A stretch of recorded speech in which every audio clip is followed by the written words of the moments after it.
Cambridge Practice Tests for IELTS 1 by Vanessa Jakeman and Claire McDowell. Published by Cambridge University Press, 1996. This recording is copyright. Cassette 1, Side 1. Practice Test 1. You will hear a number of different recordings, and you will have to answer questions on what you hear. There will be time for you to read the instructions and questions, and you will have a chance to check your work. All the recordings will be played once only. The test is in 4 sections. Write all your answers in the listening question booklet. At the end of the test, you will be given 10 minutes to transfer your answers to an answer sheet. Now turn to section 1 of your question booklet.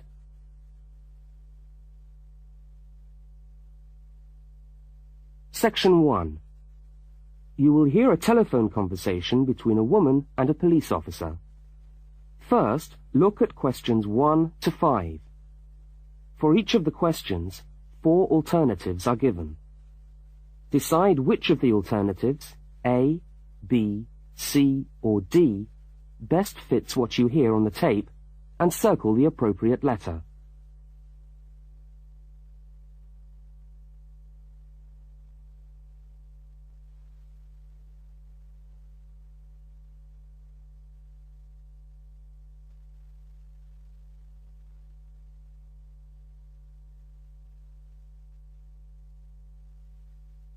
You will see that there is an example which has been done for you.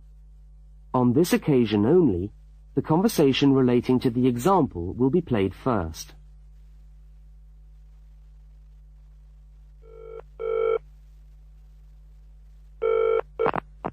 Good evening, City Police Station. Can I help you? Oh, hello. I'd like to report a stolen briefcase, please. Just a minute and I'll put you through. The woman says she wants to report a stolen briefcase, so A has been circled. Now we shall begin. You should answer the questions as you listen, because you will not hear the recording a second time. Now listen carefully to the first part of the conversation, and answer questions 1 to 5.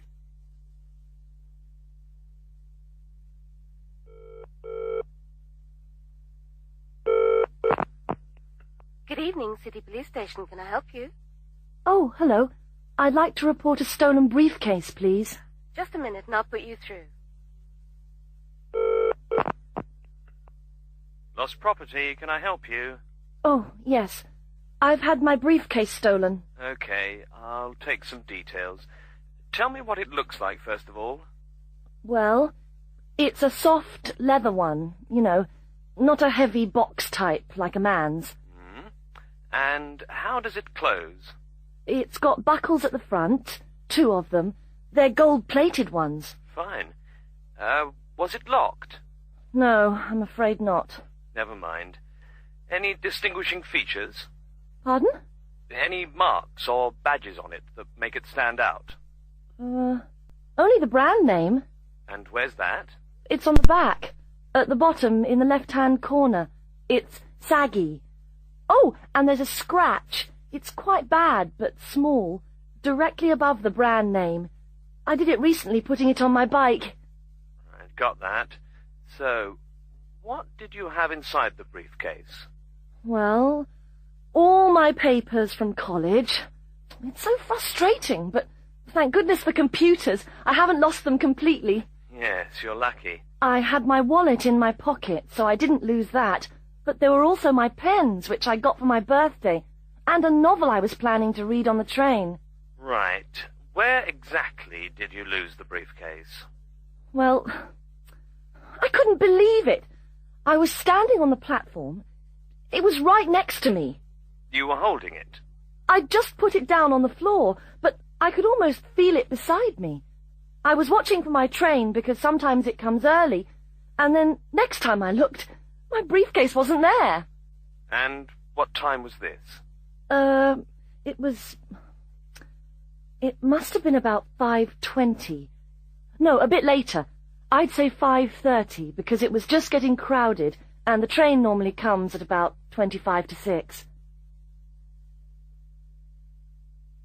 Before they continue their conversation, look at questions 6 to 10.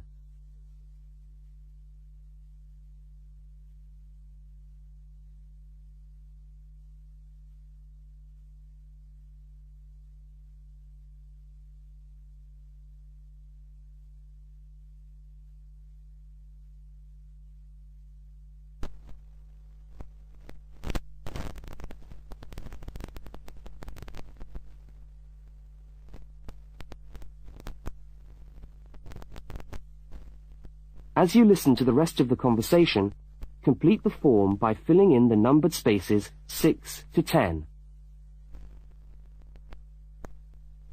Right. If you'll just give me some personal details. Yes. What name is it? I'm Mary Prescott. Can you spell that? Yes, it's Prescott.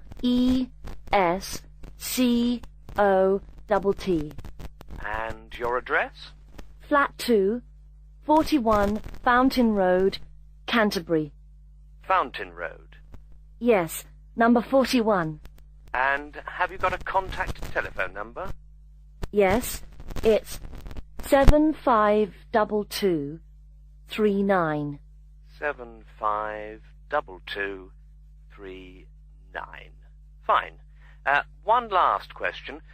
What would you say the value of your briefcase is? Including the contents? Yes. Just a rough estimate is fine. I'm not sure. Well, the briefcase itself is quite new. I bought it last month for £40. I suppose about £65. The contents are worth about £20 or £25 at least. That's fine. Well, if you could come down to the station tomorrow, you can sign this form and have a look at what we've got here. Okay, thanks. Bye. Goodbye.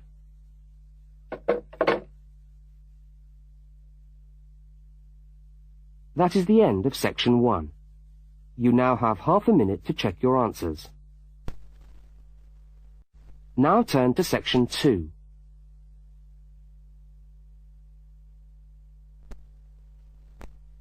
Section 2. You are going to hear a news report from an Australian radio program. First, you have some time to look at questions 11 to 13.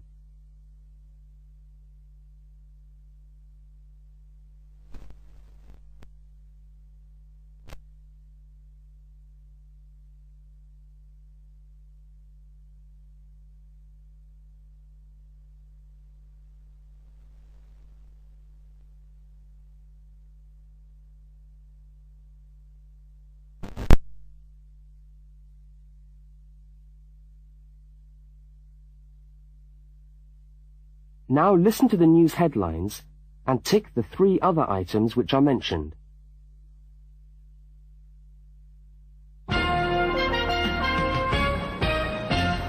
This is the 6 o'clock news for Tuesday the 25th of November. And first the headlines. The Prime Minister has promised to help the drought-stricken farmers in the northern part of the country who haven't seen rain for nearly 2 years. And in Sydney, a group of school children are successfully rescued from a plane which landed in the sea shortly after takeoff. Transport workers are on strike in Melbourne over a pay claim, and the strike looks set to spread to other states. And on a fashionable note, there's to be a new look for the staff of Qantas, Australia's national airline. Now you have some time to look at questions 14 to 21.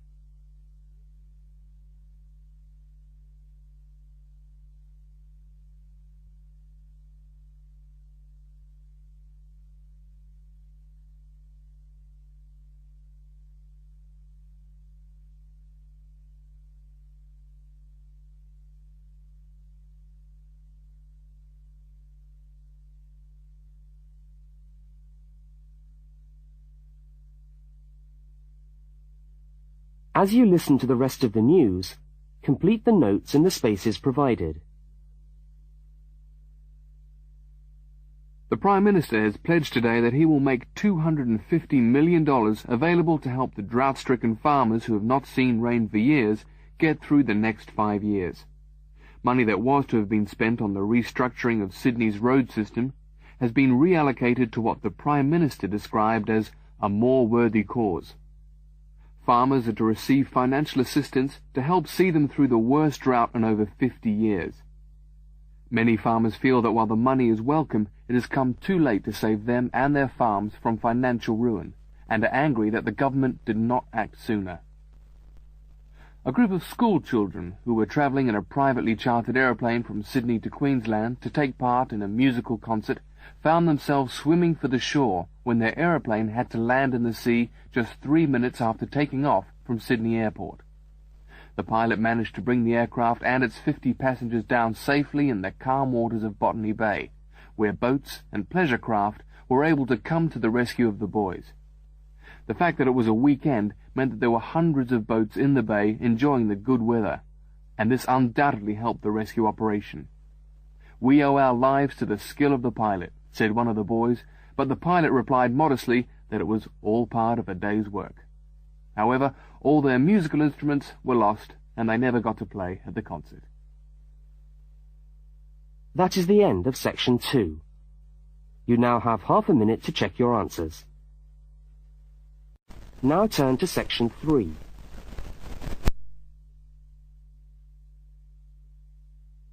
Section 3. In this section, you will hear a conversation between a university student and a university lecturer. Look at questions 22 to 25. For each of the questions, 4 alternatives are given. Decide which of the alternatives best fits what you hear on the tape and circle the appropriate letter.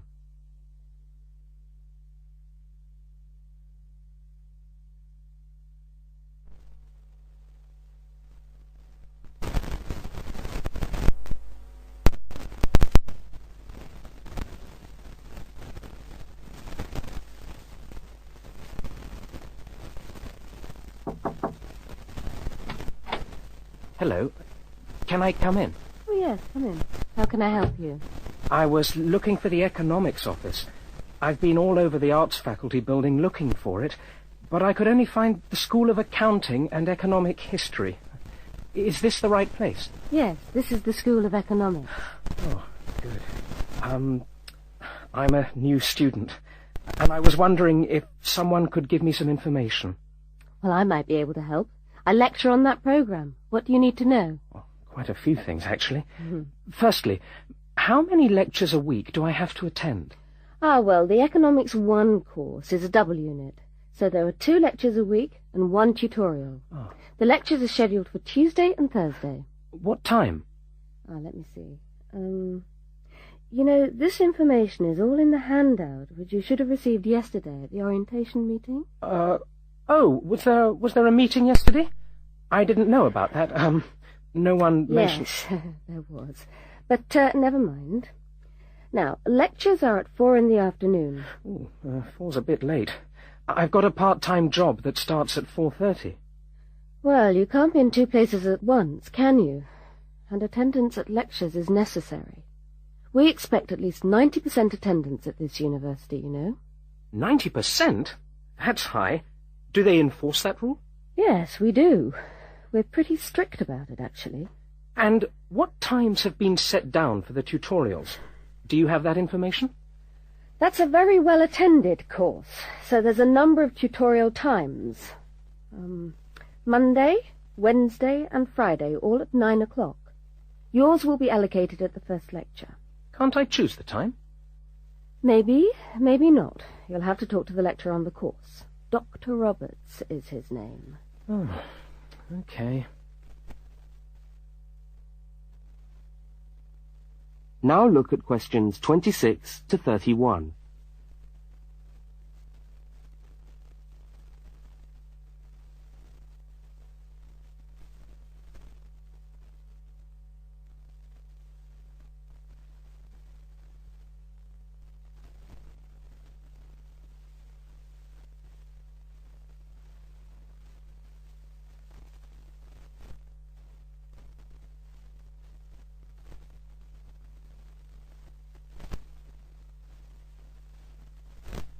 As the conversation continues, complete the notes in the spaces provided. Anything else I can help you with while you're here? Well, yes, actually. Do you know what the course requirements are? I mean, how much work is expected for this course? Well, you have to complete a tutorial paper. What does that involve? Well, it's a piece of work on a given topic based on some set reading texts. You'll have to give a small talk to your tutorial group. How long does that have to be? Oh, about 25 minutes usually. I have to talk for 25 minutes? Yes, that's right. And then you have to write up your piece of work and give it to the lecturer to be marked. Right. And is that all? No. You also have to complete a 3,000-word essay on a topic. Can I choose the topic? Yes, usually you can. Right. That shouldn't be too bad. And in addition to that, there is an exam. An exam? What sort of exam? Well, it's an open book exam. Does that mean I can have the textbook with me during the exam? Yes, that's right. And can you give me any idea about the content of the first year of economics, so that I can get into some reading? Well, you'll be getting the reading list next week when lectures start. All the books are in the library. Yes, but won't everyone else take them out as soon as they get the reading list too? Well, yes, they might. But most of the important ones are held in closed reserve. That's a part of the library where you can go to read books, but you can't take them out of the building. What did you call that section of the library? Closed reserve. However, we do recommend that you buy the core books. You'll find them useful, and you'll need them for the exam. Yes, I suppose I will. But what is the focus of the course? Well, the course at this university has a vocational focus. That is, a focus on preparing its graduates for work. So we're orientated very much towards employment. Oh, so my chances of getting a job are good? Well, provided you get good results. Well, look, thanks for your time. You've been really helpful. That's fine. See you next week, then.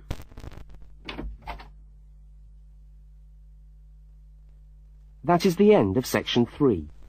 You now have half a minute to check your answers. Now turn to section 4. Section 4. You will hear a talk given by a university lecturer about the structure of the university. First, look at questions 32 to 36.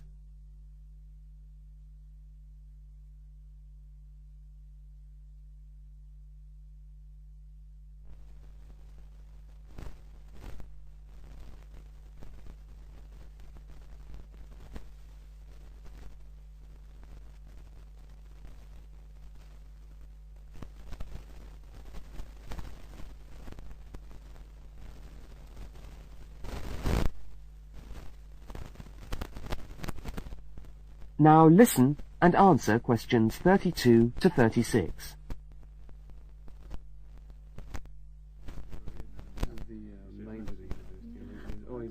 Good morning, and welcome to the University of Westlands. My name is Marcia Mayhew, and I'm the coordinator of the Bachelor of Social Science degree. This morning, I'd like to tell you about the structure of the university and about some of the requirements of the degree that you're about to enter. The Bachelor of Social Science is in one faculty within the university.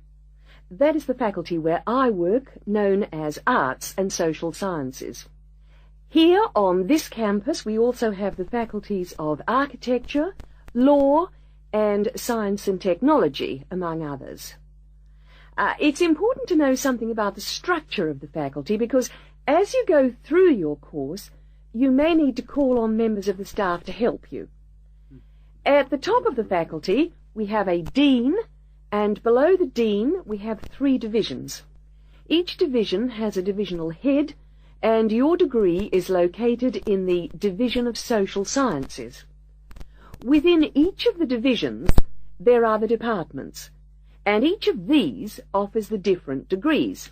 For instance, 2 of the departments which offer the major subjects for your award are sociology and psychology. Each has a departmental head, but for practical purposes, the people you are going to see the most of are myself as coordinator of the Social Sciences degree and the actual lecturers who are teaching the subjects that you are taking. For instance, in the first semester, you'll be doing 4 subjects: psychology, sociology, history, and economics.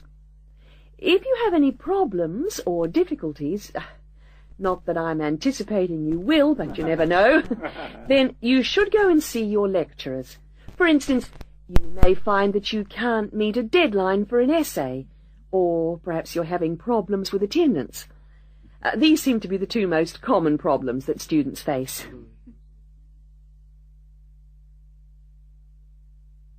Now look at questions 37 to 41.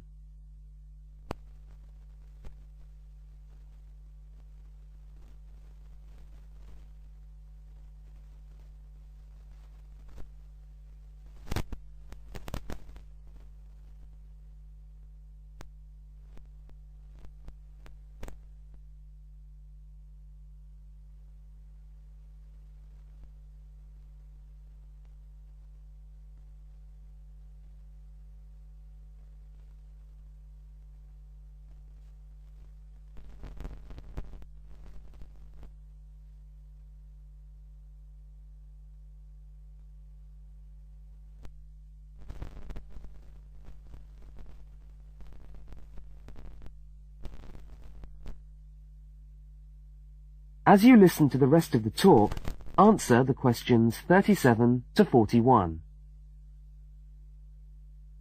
If your lecturers are unavailable, you can always come and see me in my office. I'm available on Wednesday and Thursday mornings and on Friday afternoons. Outside these hours, perhaps you could ring the secretary and make an appointment.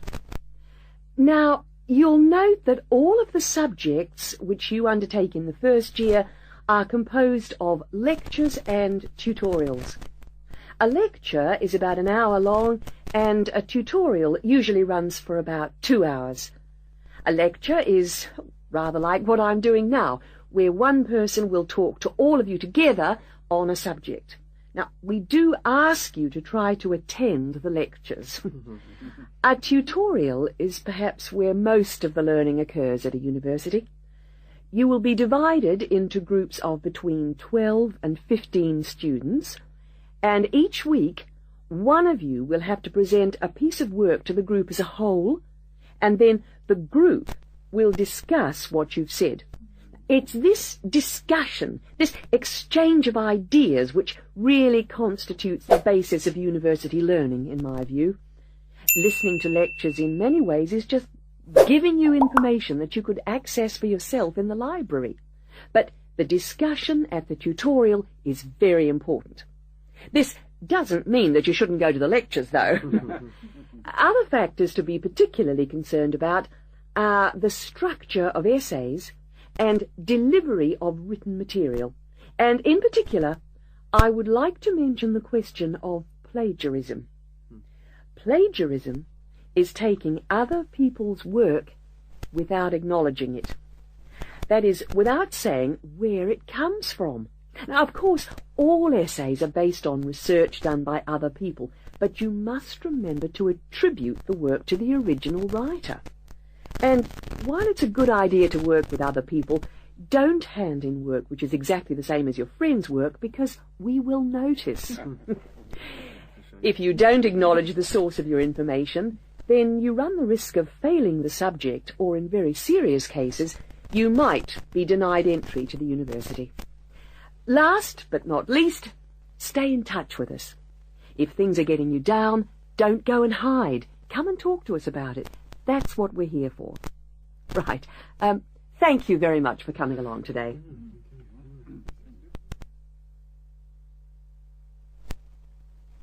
That is the end of section 4. You now have half a minute to check your answers.